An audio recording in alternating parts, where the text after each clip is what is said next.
देखिए chapter number 11 है ईसा मसीह। ईसा मसीह का हम लोगों ने पहला, दूसरा, तीसरा क्वेश्चन कर लिए थे। देखिए शब्द बोध बाकी था, क्वेश्चन का आंसर सारा हो गया था।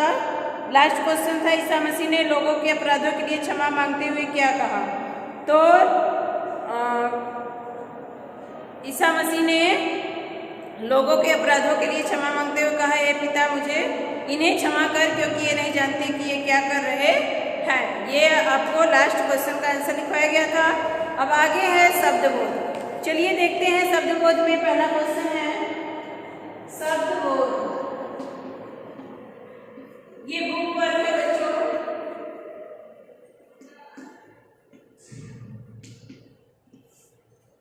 शब्द बोध, शब्द बोध में पहला है ईसा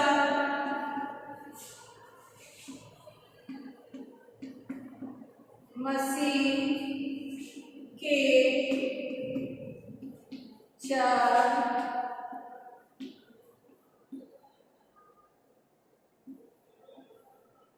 उपदेश लिखिए। ईसा मसीह के 4 उपदेश लिखिए। क, ख, ग, घ, 4 उपदेश लिखना है।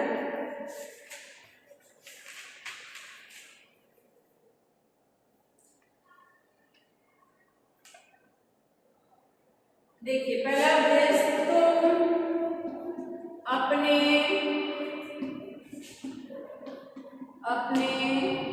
शत्रुओं से प्रेम करो। तुम अपने शत्रुओं से प्रेम करो।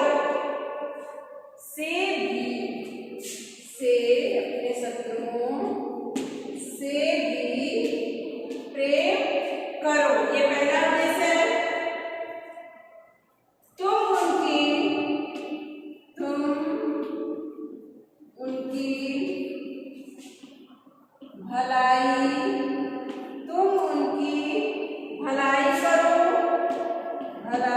करो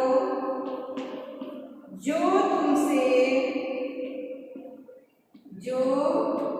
तुमसे घृणा करते हैं।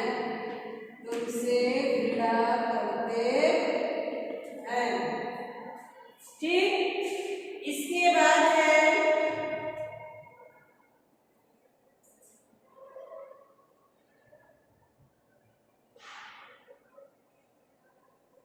दिन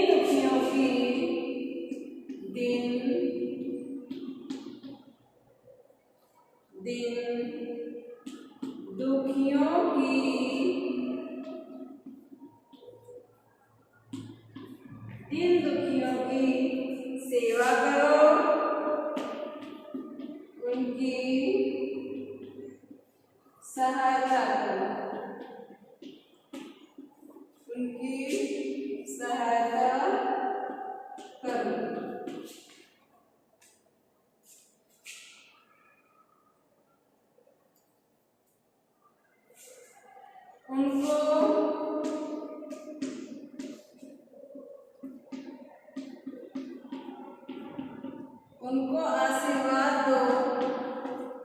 उनको आशीर्वाद दो जो तुम्हें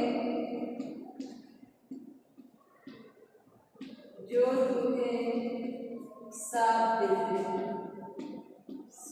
देते हैं। ये हो गए 4 उपदेश। ये हो गए ईसा मसीह के 4 उपदेश। तुम अपने शत्रु से भी प्रेम करो, तुम उनकी भलाई करो जो तुमसे घृणा करते हैं, दिन दुखियों की सेवा करो, उनकी सहायता करो, उनको आशीर्वाद दो जो तुम्हें साथ देते हैं।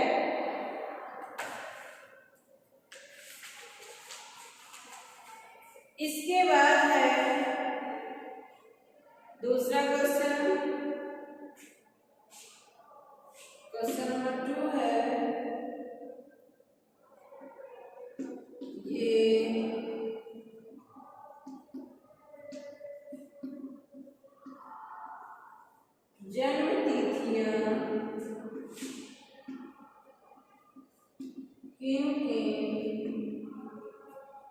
महापुरुषों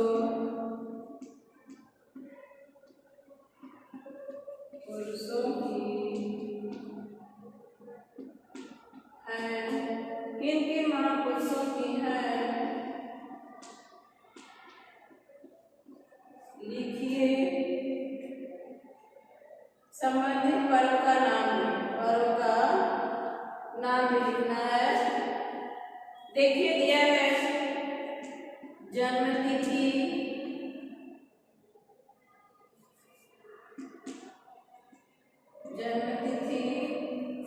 महापुरुष,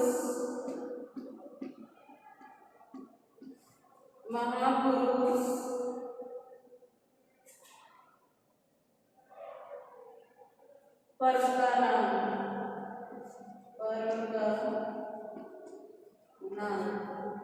देखिए जन्मतिथि दिया है 25 दिसंबर। 25 दिसंबर को किस महापुरुष का जन्म हुआ था? अभी आप लोगों ने इसी लेसन में ये लेसन जो पढ़ रहे हैं उनका जन्म ही कब हुआ था? 25 दिसंबर को। तो कौन है? ईसा मसीह। कौन है? ईसा मसीह। इनके जन्मदिन पे कौन सा पर्व मनाया जाता है? Christmas day. कौन सा पर्व मनाया जाता है? Christmas day. फिर है 14 नवंबर। 14 नवंबर को किसका जन्मदिन है? पंडित जवाहरलाल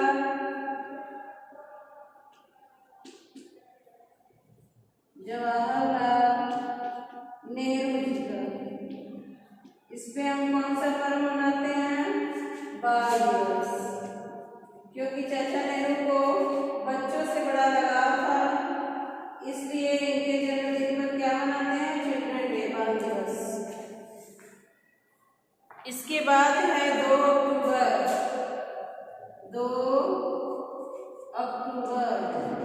अक्टूबर को किसका बर्थडे था? माननीय महात्मा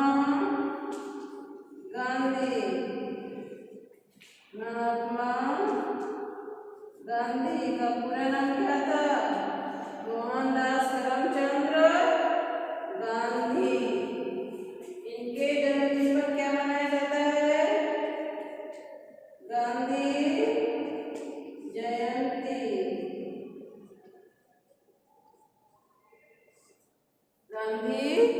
जयंती। इसके बाद है 5 सितंबर।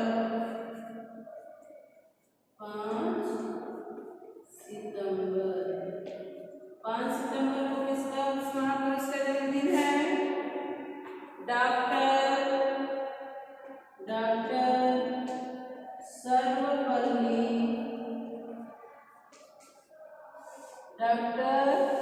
सर्वपल्ली राधाकृष्णन।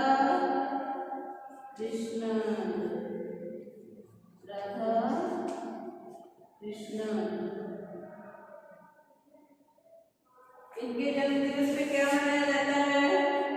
शिक्षक दिवस, टीचर्स डे। शिक्षक दिवस। अब इसको राइट कर लीजिए बच्चों। ये रहा शब्द बोध का दूसरा क्वेश्चन। आप इसको राइट कर लीजिए।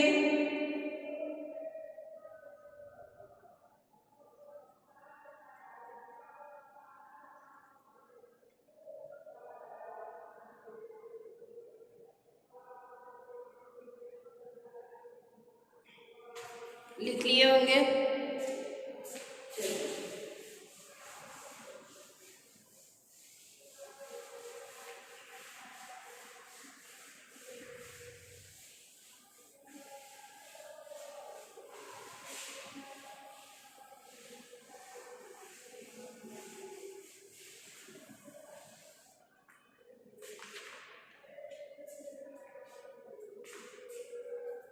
अब है व्याकरण। शब्दबोध कंप्लीट हो गया बच्चों। आगे चलते हैं व्याकरण बोध।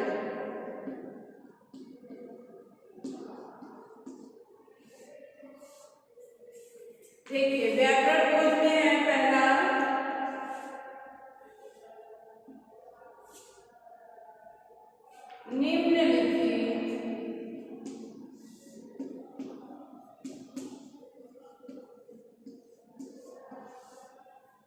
निम्नलिखित शब्दों को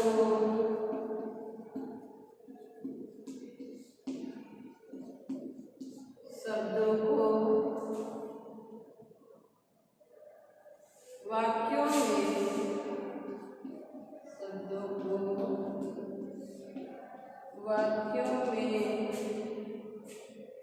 प्रयोग कीजिए। निम्नलिखित शब्दों को वाक्यों में प्रयोग कीजिए। क जनगणना,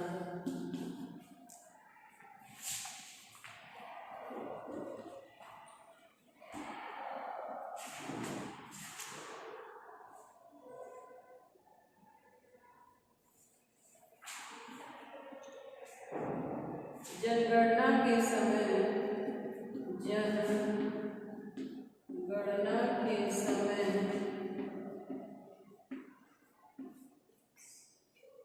लोग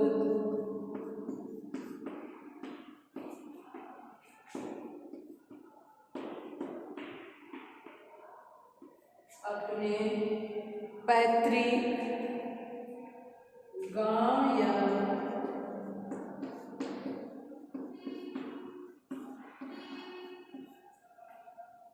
नगर में एकत्र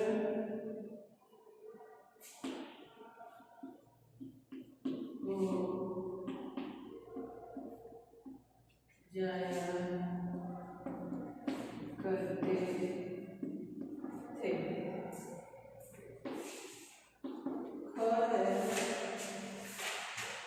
सेवा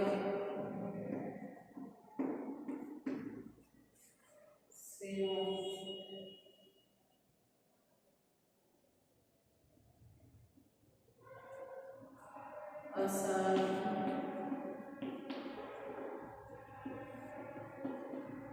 रोगी उनकी सेवा से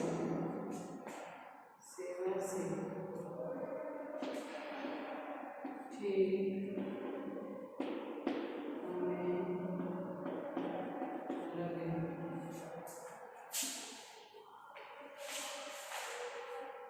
यस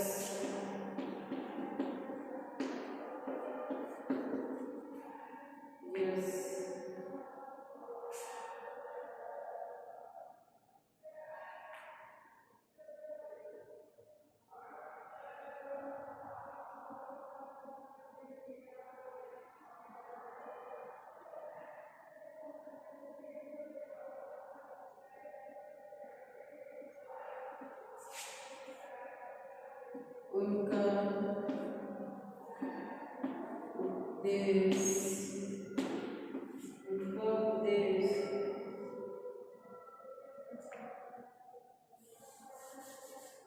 उनका यश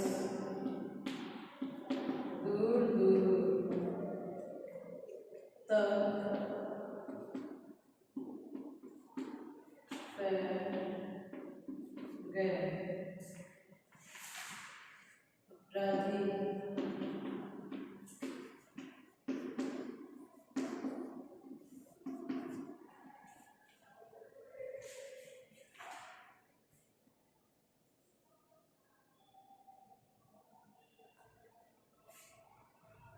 न्यायालय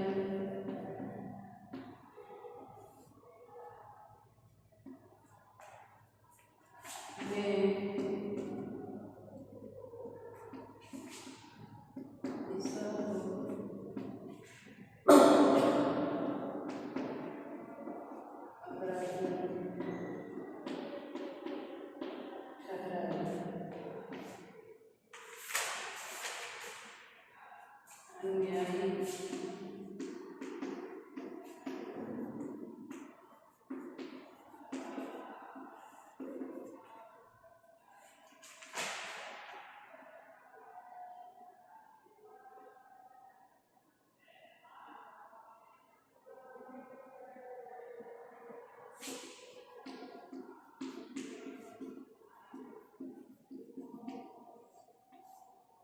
ईसा मसीह मरकर भी अमर हो गए, उनके अमर हो गए, उनके अनुयायी ईसाई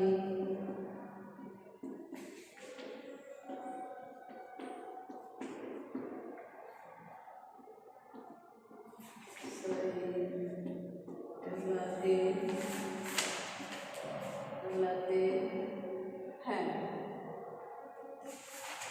इसको आप राइट कर लीजिए बच्चों।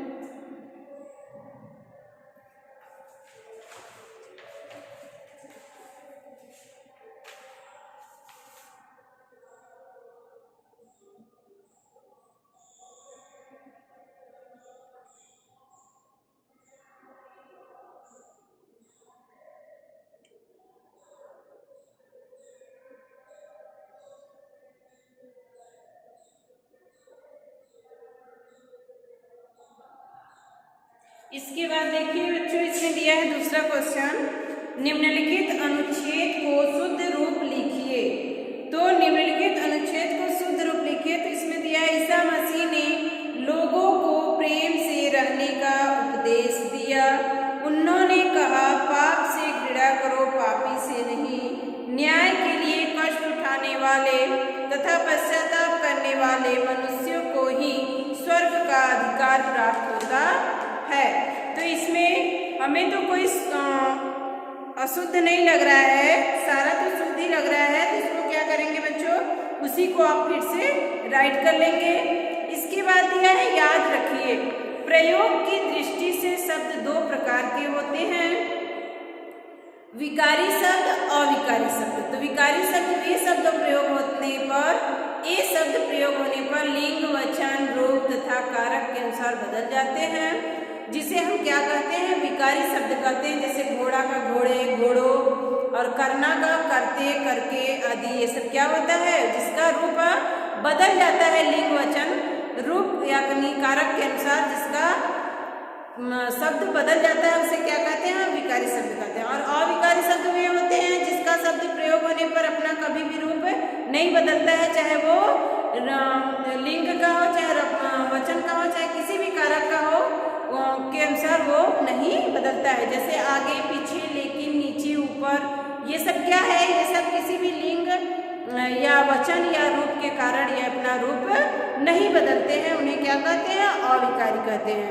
तो ऐसे ही उसी पे तीसरा क्वेश्चन दिया है, पाठ में से छाट कर 7 विकारी तथा 7 अविकारी शब्द अपनी अभ्यास पुस्तिका में लिखिए।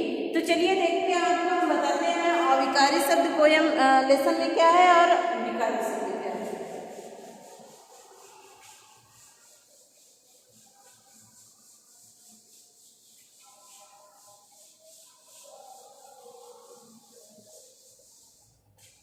देखिए तीसरा क्वेश्चन है जिसमें 7 विकारी, 7 को क्या लिखना है, विकारी, और 7 लिखना है अविकारी।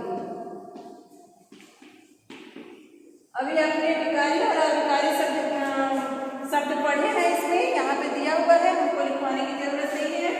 अभी इधर लिखेंगे आप विकारी और इधर लिखेंगे अविकारी, और यहाँ पे 1 2 3 4 5 6 7, ऐसे इधर भी 1 2 3 4 5 6 7 लिखना है। तो देखिए 7 पहले विकारी शब्द हम छाटते हैं। क्या छाटते हैं, विकारी शब्द। जैसे देखिए इसमें ठहरना, ठहरने, ठहरने, ये क्या हो गया, विकारी शब्द हो गया। दुष्ट,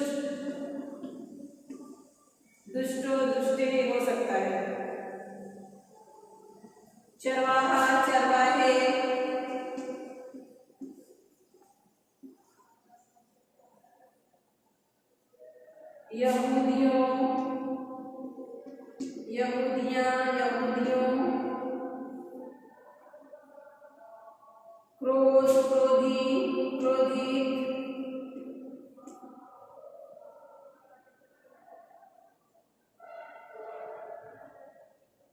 गुफा, गुफाएं, गुफाओं। ये सब क्या है? विकारी शब्द है।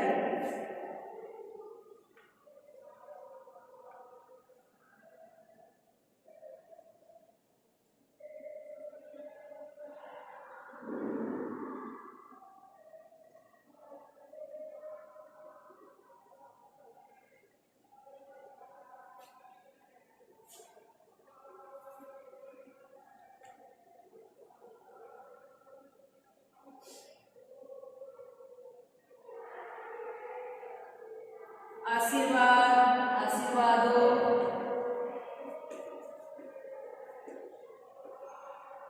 ये सब क्या करते हैं? लिंग और वचन के अनुसार बदल जाते हैं। देखिए इसमें जैसे घृणा, घृणा, घृणो नहीं होता है, घृणा घृणा ही होता है। प्रार्थना, ये अविकारी है, ये नहीं बदलता है। प्रकट,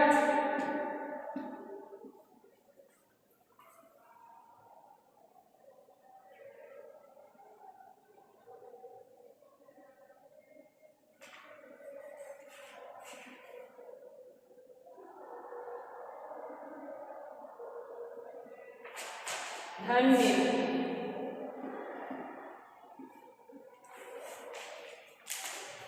स्वर्ग,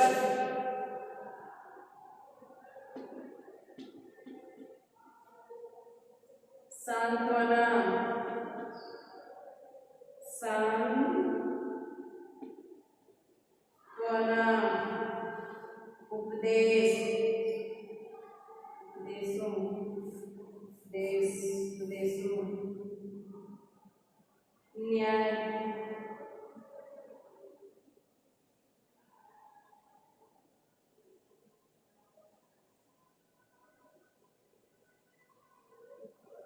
न्याय। ये आप राइट कर लीजिए। देखिए ये विकारी शब्द है, वे अविकारी शब्द हैं। आप इसको राइट कर लीजिए बच्चों।